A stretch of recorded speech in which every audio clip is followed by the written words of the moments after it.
discern now His blood that was given for me.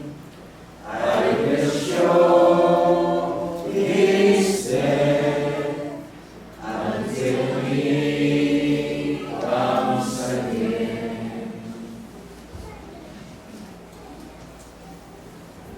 Tayo na po ay natapos para po sa pagkukulang tinapay at pagiging sarap. Kung muna ay babasa ng talata sa 1 Corinthians chapter 11 verses 23 to 29. Dito pong sinasabi. Sapagkat nananggap ko sa Panginoon ang ibinibigay ko naman sa inyo, na ang Panginoong Hesus sa gabing siya'y pagkanulo ay dumampot ng tinapay. At ang siya'y makapagpasalamat ay pinagputol-putol at sinabi, ito ay aking katawan na pinagputol-putol dahil sa inyo. Gawin niyo ito sa pag-aalaala sa akin. At hindi naman hinawakan ng saro pagkatapos sa makahapon at sinasabi, ang sarong ito ay siyang bagong tipan sa aking dugo. Gawin niyo ito sa tuwing kayo mag-isinom sa pag-aalaala sa akin. Sapagkat sa tuwing kain ninyo ang tinapay na ito at inuman ninyo ang saro, ay inihayag ninyo ang pagkamatay ng Panginoon hanggang sa dumating siya. Kaya ang sinumang kumain ng tinapay o uminom ng saro ng Panginoon hindi nararapat, ay magkakasala sa katawan at dugo ng Panginoon. Tatapwat siya sa atin ang tao kanyang sarili, at saka kumain ng tinapay at uminom ng saro. Sapagkat ang kumakain at uminom ay kumakain at uminom ng hatol sa kanyang sarili kung hindi niya kinikilala ang katawan ng Panginoon.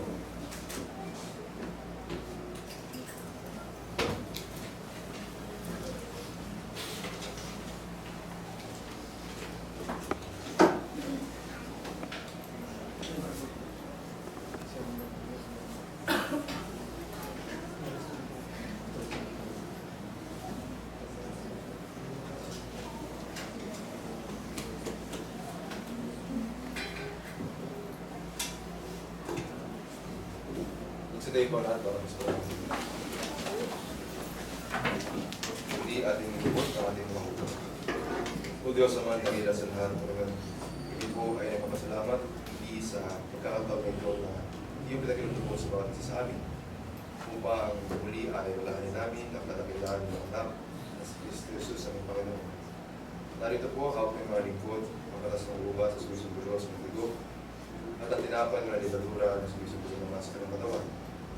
Dalangin po namin, Panginoon, na basbasan niyo po ang mga bagay dito at ang bawat isa po sa amin na matanggap. Nawa po ay pagkakit po sa amin ang kapatawaran sa lahat ng aming mga pagkakasala at hindi sa mga pagkukulang. Dalangin din namin na magsilbi itong kalakasan ng aming pananampalataya sa iyo, Panginoon. Ito po ang aming sinasamo at dalangin sa ngalan po ng anak at Kristo Jesus na pinagligtas. Amen. Dahil pinadako para po sa pag-alimagan. Muli ay babasa ng talata sa 1 Corinthians chapter 16 verses 1 to 2. Ngayon tungkol sa ambagan sa mga banal, ay gawin din naman ninyo, kaya inutos ko sa iglesia ng Galacia. Tuwing unang araw ng Linggo, ang bawat sa inyo magtutuod na magsimpan, ayon sa kanyang iniginhawa, kung huwag na gumawa ng mga ambagan sa pagpresto. Gawin po natin ang page 571. Ang una ay katulad ng stance. Sowing in the morning, 571. Sowing in the morning. Ready? Sing. Sowing in the morning, sowing seeds of kindness, sowing in the noontide and the dewy dew, waiting for the harvest and the time of reaping, we shall come rejoicing, ringing in the sheaves, ringing in the sheaves, ringing in the sheaves. We shall come rejoicing, ringing in the sheaves, ringing in the sheaves, ringing in the sheaves. We shall come rejoicing, ringing in the sheaves. Going forth with weeping, sowing for the Master, though the love sustain our spirit often grieves. When our weeping's over, He will bid us welcome. We shall shall come rejoicing, bringing in the sheaves, bringing in the sheaves, bringing in the sheaves. We shall come rejoicing, bringing in the sheaves, bringing in the sheaves, bringing in the sheaves. We shall come rejoicing, bringing in the sheaves. Ito po'y muling imugot at manalangin. O Diyos, Amang dakila, para po niyo sa lahat. Panginoon, bigyan po muli ay puso-puso po ang salamat sa lahat po ng biyaya at kapalan na ibigay po sa amin sa mga nakaraang araw. Kapasalamat po kami, Panginoon, hindi lang po sa labi, kundi sa aming mga buhay. At kalakasan pa na napatuloy po pinagkakalog sa amin araw-araw. Dalangin po namin, Panginoon, ang mga salapin ito. Magkanamin po pa napalaganap ang iyong Ebanghelyo.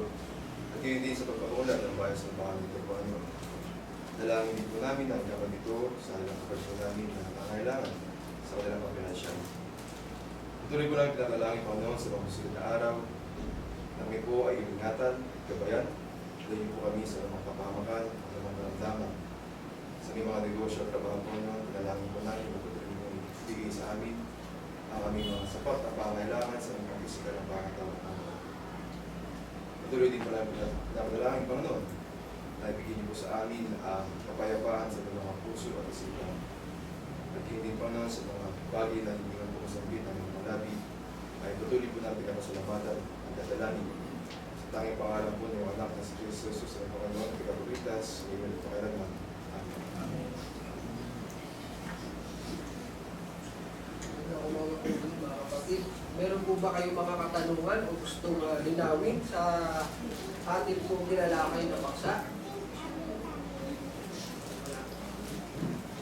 So, kung wala po, maraming salamat po sa inyong mga kinig. Bago po ako I just want to comment Brother Jason sa kanyang lesson, sa kanyang excellent lesson at presentation ng kanyang lesson. Naibig ko po yung pakikinig no, sa kanyang sermon. Napakaganda po ng kanyang mga relatable examples. Nasabi ko nga po, aray ko. At ang ganda ng kanyang conclusion sa kanyang lesson. So please, brother, please continue what you do for this congregation.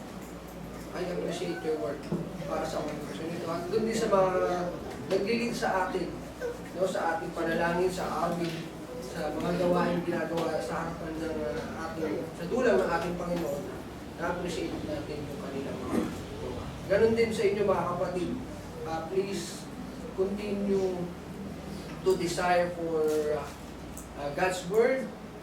Patuloy tayong magutom at mauhaw sa Diyos at sa Kanyang salita. At doon sa ating mga responsibilidad at ginagawa sa ating pang-araw-araw na buhay ay huwag tayong maging tamad. Patuloy tayong maging masipag sa ating mga responsibilidad upang malugod natin ang ating Diyos na ating sinasampalataya. Maraming salamat po. Magandang umaga.